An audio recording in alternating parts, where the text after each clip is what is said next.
Daar's twee belangrike dinge wat ons moet onthou. Eerstens, die Amerikaners het nog nooit enige oorlog gewen nie. Nie een nie. Gaan kyk maar in die geskiedenis. En die tweede ding is, hulle begin hulle oorloë op grond van leuns. So dit is heel bekend. Dit was so met Vietnam, is een van die redes hoekom hulle van JFK ontslaag geraak het. Hy was teen hierdie Vietnamoorlog. Sy opvolger het die seuns gestuur vir die Vietnamoorlog, ou Johnson. En daar is duisende seuns daar dood. Hulle het op 'n stadium 500,000 jong seuns gehad daar in Vietnam. En wat het daar gebeur? Hulle het die oorlog verloor. So, en as ons kyk, in die laaste 30 jaar het hulle die oorloë verloor. So in Irak het hulle oor 1 miljoen Irakese vermoor, burgerlikes, vir geen rede hoegenaamd nie. Die rede wat hulle gegee het was 'n leuen. En ek het dit op goeie gesag, ek gaan nou die video speel. Afghanistan het hulle onttrek, so hulle het daar ingegaan Afghanistan, hier in die vroeë 2000s, om Afghanistan te bevry van die Taliban. En na 20 jaar is hulle daar weg, miljoene dollar se ammunisie en wapentuig daar gelos, en die land teruggegee vir die Taliban. So, dis 'n absolute mislukte beleid. Die Amerikaners offer hulle seuns en dogters op vir wat? Vir wat? En nou die dag was die probleem die Houthis daar in Jemen, en daar het hulle ook 'n bloedneus gekry, hulle daar onttrek. 2 keer was in Joe Biden se tyd, en toe in die tyd van Trump was hulle ook bietjie betrokke daar, toe sien hulle gat, toe onttrek hulle daar. Jesus, en dis ouens met rokkies en sandals in die woestynsand. Reg, Syrië het hulle gedestabiliseer, nooit die oorlog daar gewen nie. Tussen die Turke en die Jode het hulle op die ou einde die land so verwoes, dat hy ineengestort het, maar dit het hulle 10 jaar gevat. Nou dink julle, dit lyk soos 'n suksesvolle militêre beleid? Nee. Ag, en nou praat ons nou nie eers van die Iran-oorlog nie. Daar's so baie leuns. Maar luister mooi, hier het ek 'n goeie bewys dat jy mooi kan verstaan die leuns wat die Amerikaanse regering hulle publiek vertel, en wat ander mense vertel om die Amerikaanse regering betrokke te kry in hierdie onwettige oorloë oor see. Luister mooi, wat sê Donald Trump? The war in Iraq, we spent $2 trillion, thousands of lives. We should have never been in Iraq. They lied. Okay. They said there were weapons of mass destruction. There were none, and they knew there were none. There were no weapons of mass Okay, destruction. all right. So, ja, VSA regering lieg vir sy volk, vir sy weermag, om hulle betrokke te kry in oorloë. En al hierdie oorloë gaan oor die Jode en die verbreding of die vergroting van die Jode se invloedssfeer en hulle grondgebied in die Midde-Ooste. En dit sien ons ten minste al vir die laaste 35 jaar. Is daar weer leuns wat nou vertel word? Ja, daar is. So, daar is baie stories oor Iran, en Iran wil nou nie vrede hê nie, en Iran wil nie 'n ooreenkoms maak nie. Daar was 'n ooreenkoms in plek. Ek dink sy naam is die JPOC something. Hy het 'n lang naam gehad. En Barack Obama het daardie ooreenkoms met Iran in plek gesit, waar volgens die Iran-verryking beperk sou word. Iran sou sy fasiliteite oopstel vir die internasionale kernkragorganisasie, en hulle kon kom kyk, hulle kan inspeksies doen, en dit het vir baie jare goed gewerk. Vat 'n raai, wie het daardie ooreenkoms afgeskaf en gesê, hulle stel nie meer belang in die ooreenkoms nie, want Iran oortree die ooreenkoms. Daar was geen bewyse nie. Wel, die ou wat daai stupidheid gedoen het, is ou Donald Trump. Hy is die sot. Dis in 2019. Nou, hoeveel jaar later, nou word Iran daarvan weer beskuldig, hulle is die ouens wat nie wil vrede hê nie, en hulle wil nie ooreenkoms hê nie. Nou, so laas jaar, min of meer die tyd, toe was daar baie goeie ooreenkomste, en hulle het baie ver gekom in die onderhandelinge, om die kernkrag, die verryking van die Iran, want daar is nie kernwapens in Iran nie. Hulle het 'n fatwa. Dit wil sê, hulle Supreme Leader het hier om en by 2006 gesê dat hulle mag nie 'n kernwapen bou nie, al het hulle die potensiaal, al het hulle die vermoë daartoe, want dit strook nie met hulle geloof nie. Reg. So, solank as dit in plek is, sal hulle nie 'n kernwapen bou nie. maar hulle is besig met uraanverryking, want hulle gebruik dit vir kernkrag, soos wat ons dit gebruik vir kernkragstasie daaronder by Koeberg, want daar is 90 miljoen mense in Iran.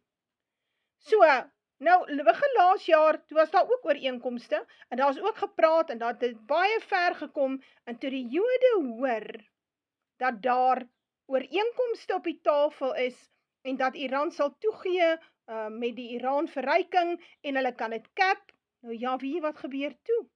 Toe ou Trump sy oogie so uitvee, toe val die Jode Iran aan, is 'n baie breë, goed beplande operasie wat oor 'n paar jaar gestrek het, en hulle haal feitlik die hele topstruktuur uit van al die wetenskaplikes, inteendeel, hulle die wetenskaplikes met hulle gesinne, waar hulle gewoon het in daai woonstelblokke, het hulle opgeblaas. Dit is wat die Jode gedoen het. So 'n hele gebou het ineengestort, omdat daar 'n paar wetenskaplikes van Iran daar gewoon het. Dis nou in Iran. Dis nou boonbehalwe die motorbomme, dis boonbehalwe die pogings om met jets in te kom en die mense te bombardeer. So dit het hier om en by die Vrydag gebeur, Vrydag, Saterdag. Die Sondag sou die Iranese weer eens met hulle ooreenkom, die ooreenkoms was baie ver gevorderd, maar met die Jode werk het toe nou nie so nie. Toe hulle nou sien, daar is 'n ooreenkoms op die tafel, toe pas dit hulle nie. Toe val hulle Iran aan, toe sit 'n 12 dae oorlog, toe sien die Joodse staat byna sy gat, miljoene dollars se skade, wat die Amerikaners nou vir hulle moet help betaal, en die Iranese wys vir hulle mooi, hoe werk die missiele, en dat die Iron Dome, en die David Sling, en die Thaad missiles, en what have you, die werk toe nou nie. Dit werk nie. Reg, nou ja, na 12 dae, toe dreig die Jode, toe sê hulle, luister, ons gaan Iran kernbom, as die VSA nie nou ingryp nie. En toe die VSA onderhandel met Iran en gesê, luister, kom ons bom 'n paar van julle plekke, en julle kan nou 'n token missiel terugstuur daar na ons toe, na ons Amerikaanse basisse daar in Saudi-Arabië, then we call it quits en dan is daar vrede. Toe sê die Iranese goed, dit kan vir ons werk.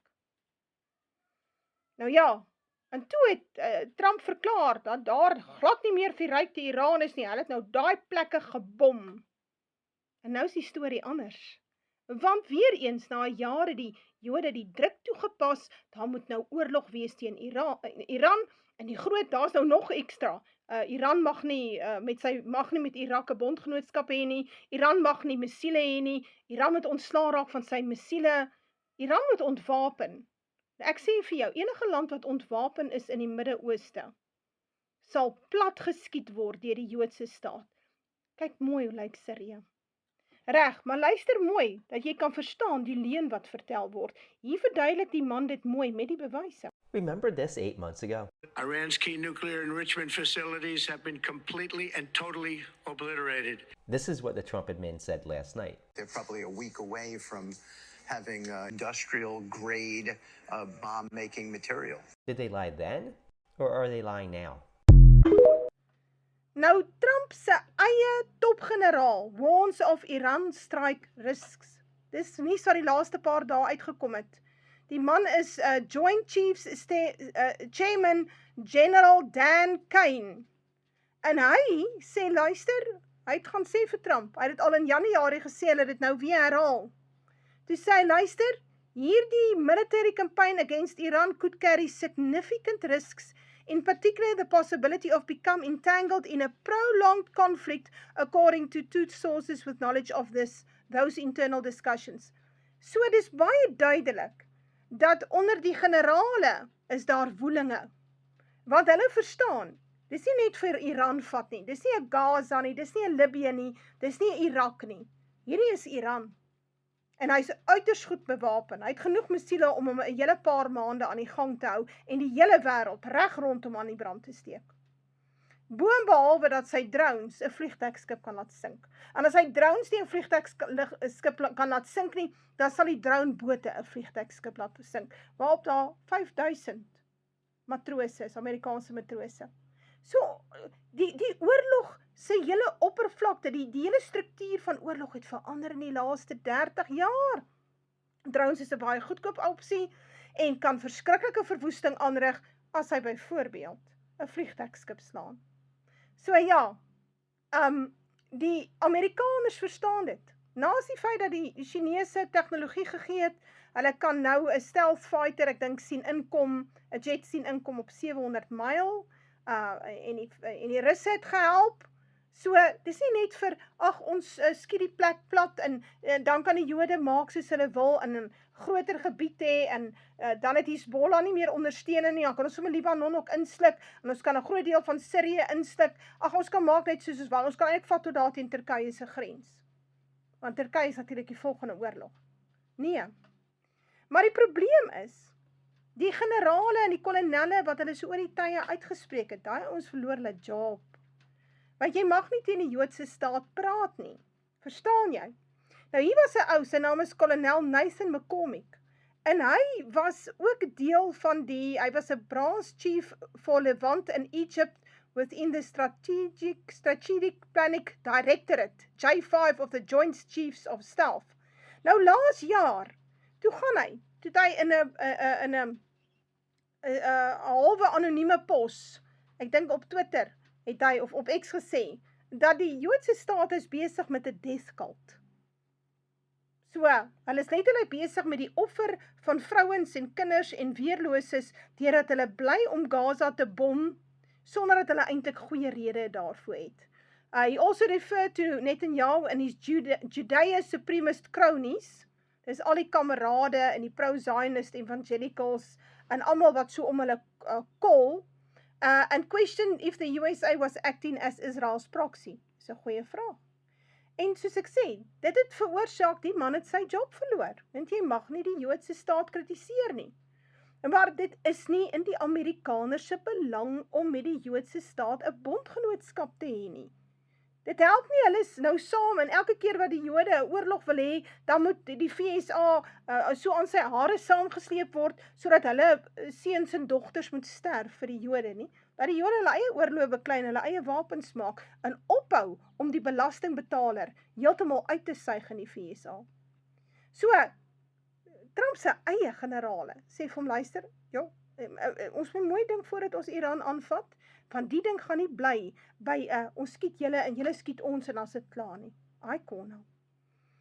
Nou ja, nou 'n ander ou, en dis nou waar Trump sit, hy sit so tussen die twee vure, sal hy nou luister vir sy generale, wat woel en sê, luister, my maat, ons is nie opgewasse vir hierdie party nie, of gaan hy luister vir die Joodse lobby en die Joodse drukgroepe en vir Netanyahu. Want is interessant, as jy nou kyk na ou Mark Levine, hy is eintlik deel van die Joodse lobbygroep. Hy het tussen 40 en 50 miljoen rand, hy is een of ander podcaster en wat. Kyk, hulle het hulle self oral ingegrawe, so hulle kan baie met hulle miljoene, hulle het ryk geword op die Amerikaners se rug, dan gebruik hulle daai geld om die Amerikaanse regering, die senators en die kongreslede uit te koop, sodat daai mense stem vir wette wat in belang is van die Joodse staat. So jy gebruik die Amerikaners se geld, om die Amerikaners in oorlog te kry, sodat hulle seuns en dogters terugkom in bokse. Nou hy sê, interessant, if we do not take out the Iranian regime now, it will never be done, and our children and freedom-loving people everywhere will never forgive us. Nou, die Jode is glad nie so freedom-loving nie. Verstaan jy? As hulle so freedom-loving was, dan het hulle die Palestynë hulle eie staat gegee, of ten minste stemreg gegee in die land, want is eintlik die Palestynë se land. So, dan sou hulle nie Gaza plat geskiet het nie. Hulle sal nie praat van konsentrasiekampe nie. So, die dinge die Jode so freedom-loving is 'n leuen. So, say, if we allow Islamic terror regime with worldwide genocidal ambitions to fester the grow, then conquer with the most cutting-edge weapons of annihilation imaginable, mankind will never forgive us. Die ouens wat die oorlog maak, is nie Iran nie. Iran was lanklaas in 'n oorlog. En laaste een was die 12 dae oorlog, en voor dit was hy nie in 'n oorlog betrokke nie. Maar die Jode het in die laaste jaar, ek dink iets soos 8 lande gebom. 5, 6, 7 lande gebom. Gaan kyk maar bietjie. So wie maak die oorlog? Wie die kernwapens? Wel die Joodse staat. Die Joodse staat het oor die 400 kernwapens. En hulle laat geen inspeksie van hulle kernwapens toe nie. Punt nommer 1. En punt nommer 2, hulle het 'n beleid, naamlik die Samson option, wat sê, as ons besig is om te sink, as ons sien, ons het onsself in soveel oorloë ingedruk, en ons gaan nou definitief van die tafel afgevee word, want ons vyande gaan op 'n stadium te sterk raak vir ons, is dit nie 'n probleem nie. Ons gaan die hele wêreld bom met kernbomme, want as ons nie kan oorleef as 'n Joodse staat in daar in die Midde-Ooste nie, wel, dan sal niemand mag oorleef nie. Ons sal die aarde 'n radioaktiewe woestyn maak. So, wat gaan Trump doen? Ek sê vir julle, hier kom 'n Iran-oorlog, so seker soos wat die son vanoggend opgekom het. 'n Ou moet julle staal, want dit is 'n verdere stappie in die verloop van die derde wêreldoorlog en die groot verdrukking wat voor die deur lê.